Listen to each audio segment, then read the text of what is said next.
Tanah merah masih basah diguyur hujan yang dari tadi tiada henti. Terlihat Darsinah menangis sambil sesekali mencium batu nisan milik almarhum kakak satu-satunya. Wanita parubaya di samping Darsinah juga tak henti-hentinya meneteskan butiran air mata di pipi keriputnya. Dialah Bu Wagina.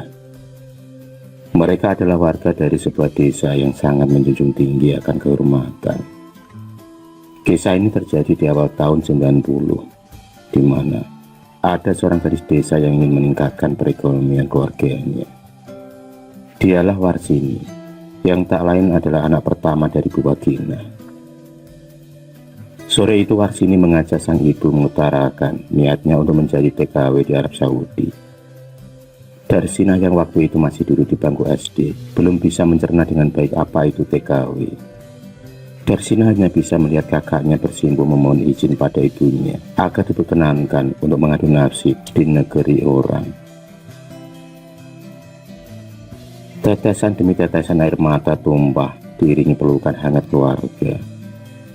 Warsini yang keras kepala akhirnya bisa meluluhkan hati sang ibu. Meski berat, akhirnya Bu Wagina mengizinkan anak sulungnya itu. Warsini berangkat ke Jakarta menuju penampungan, didampingi Pak Dekarto. Sepanjang perjalanan dia kembali meneteskan air matanya. Tapi secepat kilat, air mata itu berubah menjadi senyuman. Karena dia tahu, ada masa depan yang harus diperjuangkan.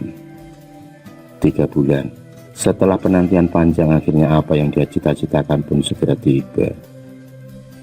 Rabu 21 Desember tahun 90. Warsinah terbang meninggalkan negara dengan sejuta harapan di negeri orang. Tangis bahagia pun dirasakan Bu Wagina ketika mendapatkan kabar dari Pak Dekarto. Hanya doa dan doa yang dipanjatkan. Semoga cita-cita anaknya bisa terkabulkan.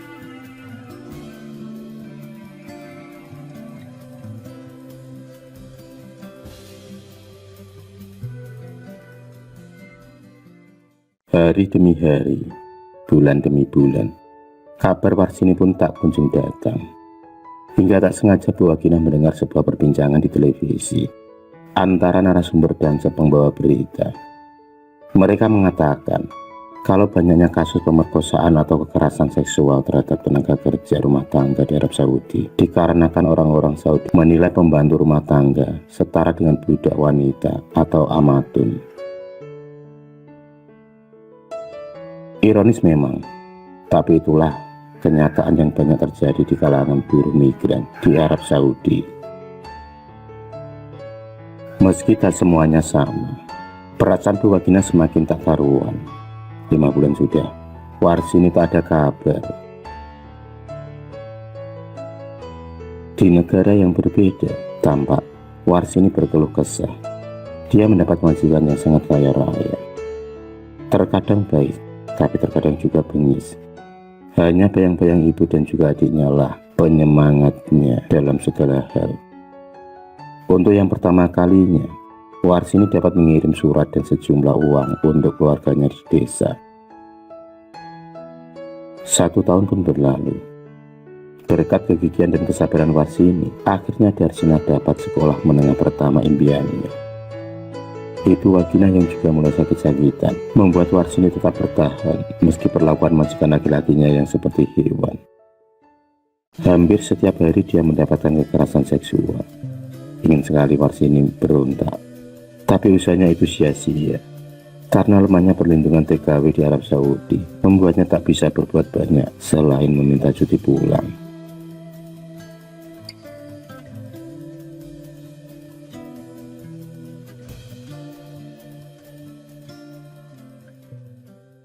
Genap sudah 2 tahun akhirnya Warsini mendapatkan izin untuk cuti pulang. Keputusannya sudah bulat. Dia tak ingin lagi dijadikan budak nafsu majikannya. Hidupnya kini sudah hancur, bak bunga yang gugur di padang pasir. Kepulangan Warsini lancar tanpa kendala. Bahkan gaji terakhirnya yang diterimanya lebih besar dari bulan-bulan sebelumnya. Setelah 2 tahun lamanya dan untuk pertama kalinya, Warsini menginjakkan kaki di negeri tercinta lagi. Rasa sujud syukur karena bisa berkumpul kembali dengan sang ibu dan juga Darsina yang mulai beranjak remaja. Gubuk bambu yang dulu menjadi rumah sederhana kini sudah terlihat lebih baik berkat kerja kerasnya di negeri orang. 1 bulan sudah Warsini berkumpul dengan keluarganya, dan 1 bulan itu juga dia menunjukkan perilaku yang aneh. Warsini sering muntah dan mual. Yang paling parahnya lagi, Warsini ternyata sudah telat datang bulan. Bak petir di siang bolong, Warsini dinyatakan hamil 3 minggu oleh bidan puskesmas desa. Setegar apapun seorang wanita, pasti akan rapuh ketika menghadapi masalah yang begitu besar. Dia tak berani menceritakan kejadian yang dialaminya selama menjadi TKW pada Bu Wagina. Karena dia tahu, jantung ibunya pasti tak akan kuat mengetahui semua kisah pilu Warsini. Tapi semakin lama perubahan pada tubuhnya tak akan bisa menutupi kebohongan Warsini. Cepat atau lambat ibunya akan tahu, dan pasti tahu. Hingga di bulan ke-4 kehamilannya, Warsini pun memberanikan diri menceritakan masa lalunya pada sang ibu. Masa lalu yang begitu pahit, hingga begitu membekas luka di hati.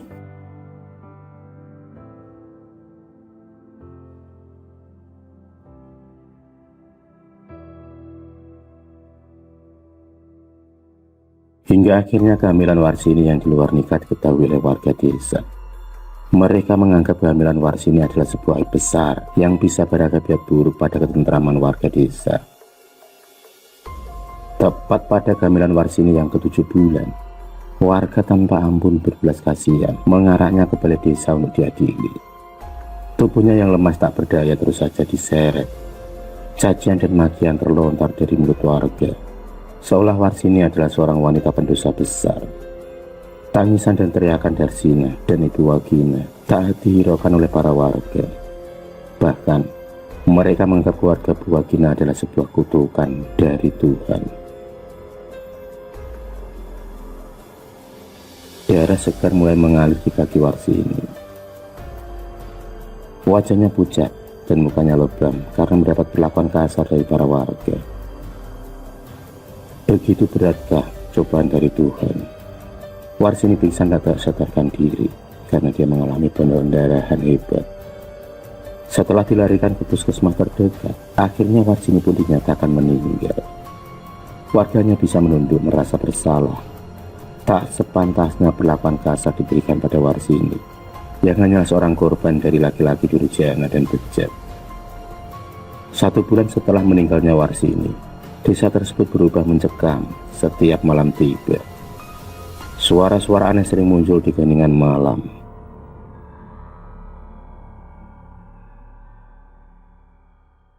Pernah suatu malam, ketika Pak RT sedang pulang dari acara rapat di kantor balai desa, entah sial atau tidak, tiba-tiba saja motor yang dikendarainya mengalami ban bocor, tepat di mana Warsini diarak dan dihakimi massa.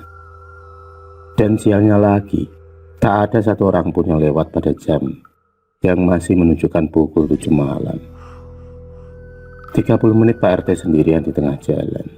Tiba-tiba angin pun berembus kencang, membuat seluruh bulu kuduk meremang. Tampak dari kejauhan, samar-samar Pak RT melihat seorang wanita berjalan membelakanginya. Dengan cepat, Pak RT pun memanggil dan berharap bantuan dari si wanita tersebut. Tanpa sepatah kata pun wanita tersebut menunduk malu dengan wajahnya yang tertutup sehelai kerudung. Pak RT yang penasaran mencoba membuka penutup kepala wanita itu. Dan alangkah terkejutnya ketika Pak RT melihat wujud wanita di balik kerudung tersebut. Dialah Warsini.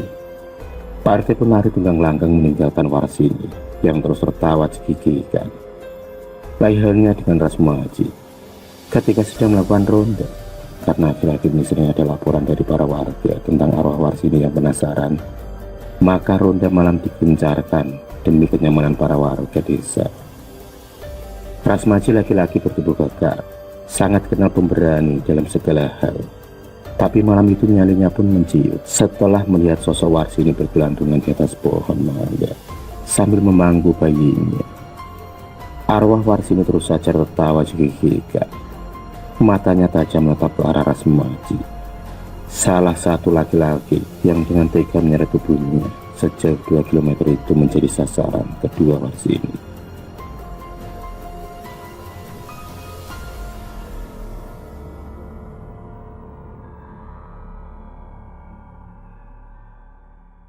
Keesokan paginya para warga digemparkan dengan temuan Rasmaji yang mati tergelantung di atas pohon mangga.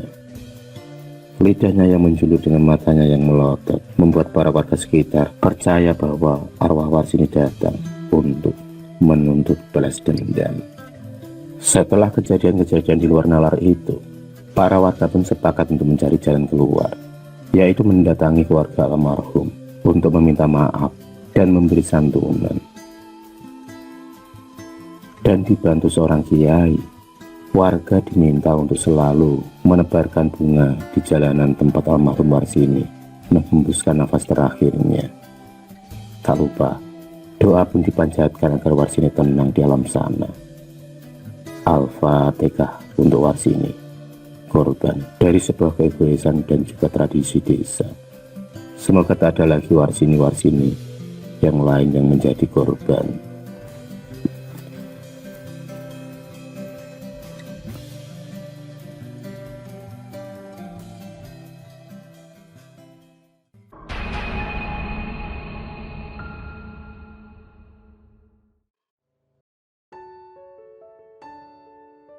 Rasti dan Doni, sepasang suami istri yang sudah mengarungi rumah tangga 3 tahun lamanya. Meski mereka belum dikaruniai momongan, tapi itu semua tak menghilangkan keharmonisan di antara keduanya. Bahkan mereka lebih suka menghabiskan waktu bersama, dan bisa dibilang honeymoon setiap hari. Banyak yang iri akan kebaikan mereka, tapi itu dulu, sebelum datangnya seorang wanita penggoda. Dialah Mika, wanita lajang sekaligus teman satu kantor Doni. Kulitnya yang putih, tinggi semamba itu akhirnya mampu merobohkan keimanan laki-laki alim dan pendiam seperti Doni. Sungguh, setan sangat berkuasa di dalamnya. Sepintar-pintarnya bangga ditutupi, pasti akan tercium juga. Mengetahui pengkhianatan yang dilakukan oleh Doni, hati Rasti pun hancur. Ibarat layangan putus, seperti itulah cinta. Dan hanya ada 2 pilihan, mengejar atau pulang dan membeli yang baru. Rasti pun mengambil keputusan untuk mempertahankan rumah tangganya, berharap Doni dapat berubah dan kembali kepadanya. Itu semua dilakukan karena rasa sayangnya yang begitu dalam. Rasti meyakini Doni hanya salah arah, dan sebagai istri yang baik, Rasti sangat bertanggung jawab untuk menyelamatkan suaminya dari kegelapan.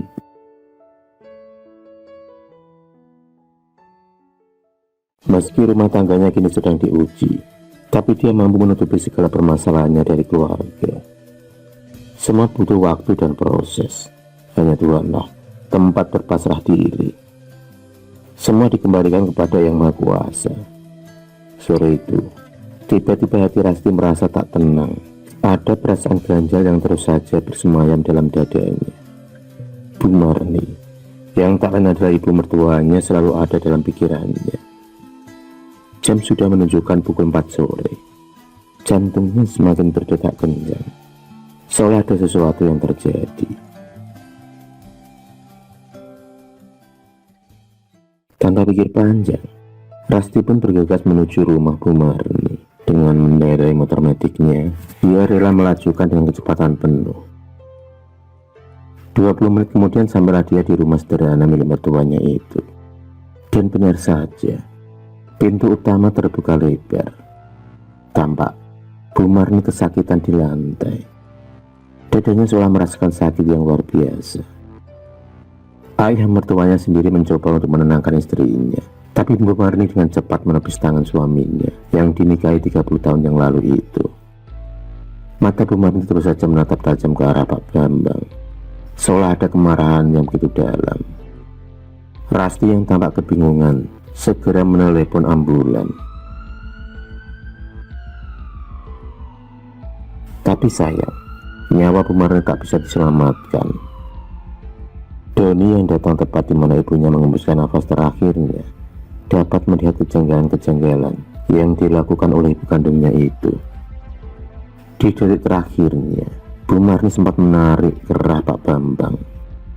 Meski tak mengeluarkan sepatah kata pun, tapi Doni dapat merasakan ada kekecewaan dan kemarahan yang diperlihatkan Bu Marni. Pak Bambang yang dapat merasakan penolakan dari mendiang istrinya mencoba untuk tetap tenang. Air matanya tak kuasa jatuh dan seketika tubuh Pak Bambang lemas tak sadarkan diri. Suasana semakin tak terkendali. Doni merasakan hidupnya tak karuan. Sosok ibu tempat mengadu keluh kesahnya kini telah berpulang. Tak ada lagi pangkuan hangat, tak ada lagi omelan, semua hanya tinggal kenangan. Hanya Rastilah yang meneduhkan jiwanya yang kering saat ini. Rumah Pak Bambang sudah dipenuhi pelayat dan jenazah sudah siap untuk diberangkatkan ke pemakaman. Semua terasa begitu cepat. Bu Marni yang tadi pagi masih menelepon Doni, kini tiba-tiba meninggal, mengubur angan-angan yang ada.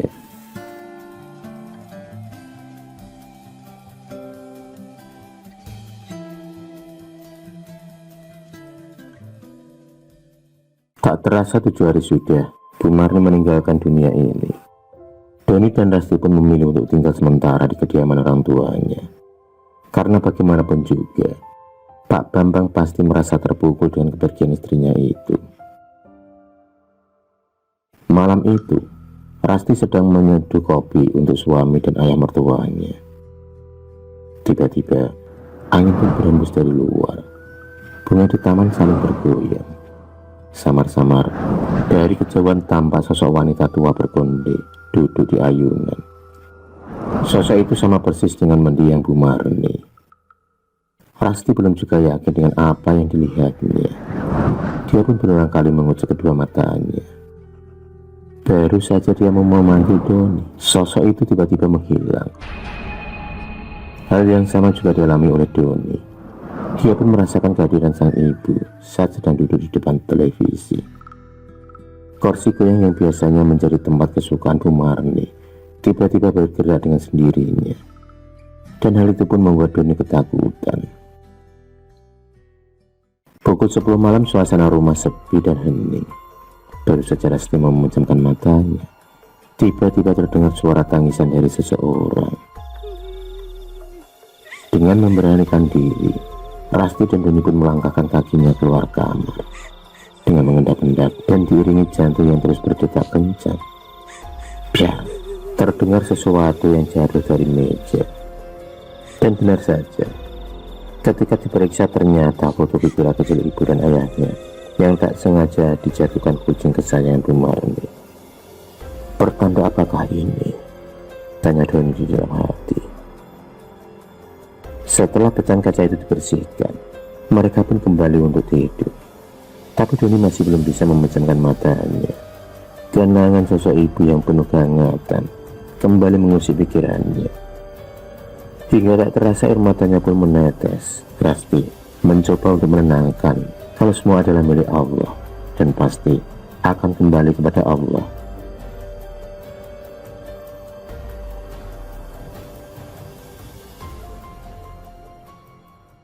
Jam menunjukkan pukul 2 dini hari.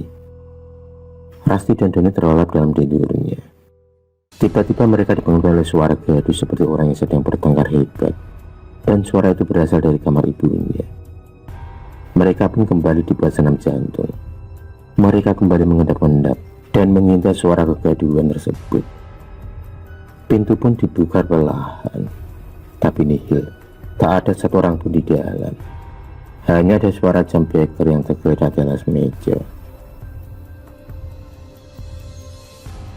Semenjak kematian istrinya, Pak Bambang tak berani tidur di kamarnya sendiri dengan alasan masih suka terngiang wajah istrinya.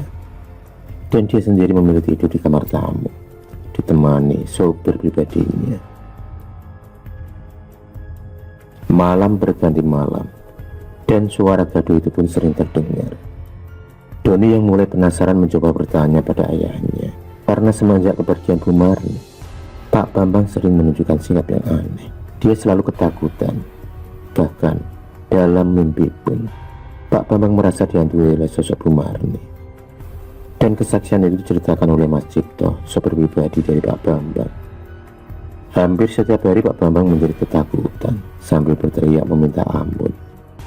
Dia menyebut kalau arwah Bu Marni telah datang dan ingin mencabut nyawanya. Maka tak heran, sekarang Pak Bambang sering melamun dan terkadang berteriak histeris dengan sendirinya.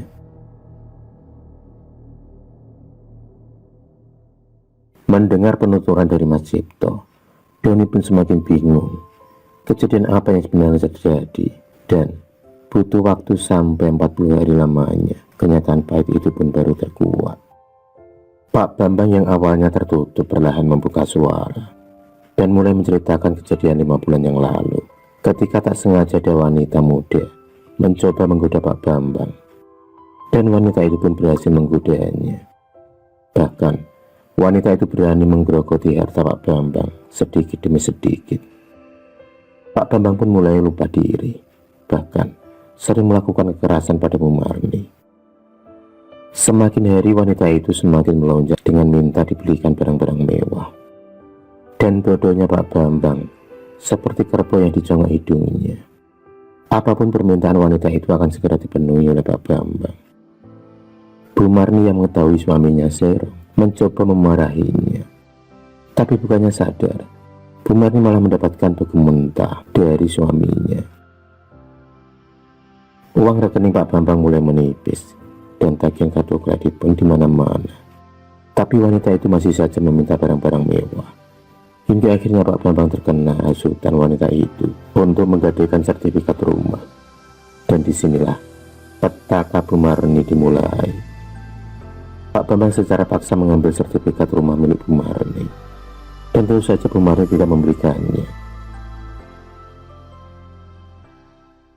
Karena kalap dan terbawa hasutan setan, Pak Bambang mencekik leher serta memukulkan benda tumpul di kepala Bu Marni hingga Bu Marni pun jatuh tersungkur ke lantai. Pak Bambang bersikap sedih saat Rasti yang secara tiba-tiba datang ke rumahnya, hingga akhirnya Bu Marni pun menghembuskan napas terakhirnya. "Siapa wanita itu, Pak?" tanya Doni bercampur emosi. "Mika," jawab Pak Bambang sambil bergetar. Mendengar jawaban itu, kedua mata Rasti dan Doni pun saling berpandangan.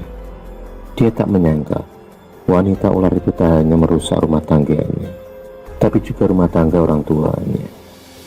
Sambil tersulut emosi, Doni akan membalas dendam atas luka yang diberikan untuk ibunya. Sementara Pak Bambang menyerahkan diri ke kantor polisi demi mempertanggungjawabkan kebodohannya.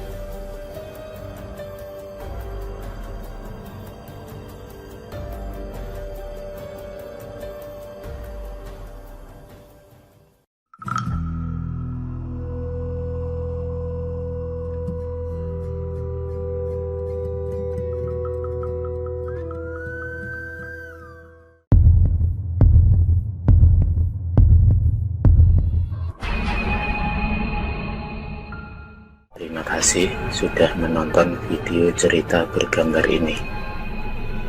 Klik subscribe untuk terus berlangganan video-video cerita bergambar selanjutnya. Semangat berkarya.